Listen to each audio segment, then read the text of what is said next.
छत्तीसगढ़ में नतीजों से पहले ही सियासी पार्टियां समीकरण बैठाने में जुटी हुई हैं। ऐसे में आदिवासी किसके साथ हैं, इसका अनुमान लगाने में बीजेपी कांग्रेस दोनों ही दलों के पसीने छूट रहे हैं। इस रिपोर्ट में आप देखिए आदिवासी किसके साथ थी। छत्तीसगढ़ की राजनीति में आदिवासी समाज अहम किरदार निभाता रहा है। प्रदेश की 11 सीटों में से 4 आदिवासी वर्ग के लिए आरक्षित है।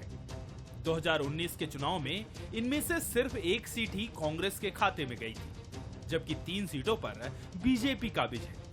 लेकिन इस बार के चुनाव में चारों सीटों पर बम्पर वोटिंग हुई है, जिसके बाद बीजेपी कांग्रेस के लिए समीकरण बैठाना मुश्किल हो गया है।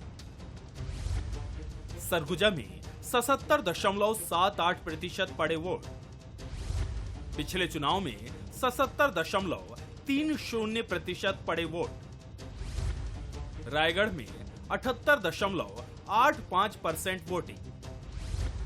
2019 में पड़े थे 77.78% मत। बस्तर में भी बम्पर वोटिंग। 2024 में 68.29% वोटिंग। 2019 में 66.04% वोटिंग। कांकेर में 76.23% लोगों ने डाले वोट। 2019 में 74.27% हुई वोटिंग। हालांकि बम्पर वोटिंग के बाद बीजेपी अपनी जीत का दावा कर रही है, तो कांग्रेस बीजेपी को आदिवासी विरोधी बता रही है। हमारे पार्टी ने आदिवासी मुख्यमंत्री बना करके और शुद्ध आदिवासी को बना करके हमने कांग्रेसियों की तरह झूठ बोल करके कहते हैं नकली आदिवासी को प्रस्तुत नहीं किया। सही आदमी को भारतीय जनता पार्टी ने मुख्यमंत्री बनाया है और उन्होंने लगभग 100 दिनों के भीतर में जब जिस तरीके से योजनाओं का निचले स्तर पर क्रियान्वयन किया है, उसको लेकर के आदिवासी समाज पूरी तरीके से सरकार के साथ में है और 11 की 11 सीटें भारतीय जनता पार्टी के पक्ष में है। भारतीय जनता पार्टी के खिलाफ आदिवासी समाज का आक्रोश है और लगातार भाजपा के नेता आदिवासियों के आरक्षण खत्म करने की बात करते हैं, संविधान बदलने की बात करते हैं।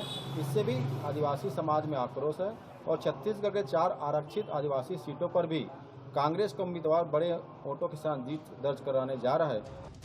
इन 4 सीटों के अलावा भी आदिवासी समाज छत्तीसगढ़ की राजनीति में हार जीत का समीकरण बनाने और बिगाड़ने का मादा रखते हैं।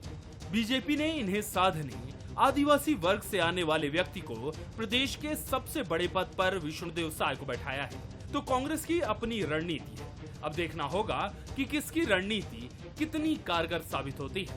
शेखर देवांगन, बंसल न्यूज, रायपुर।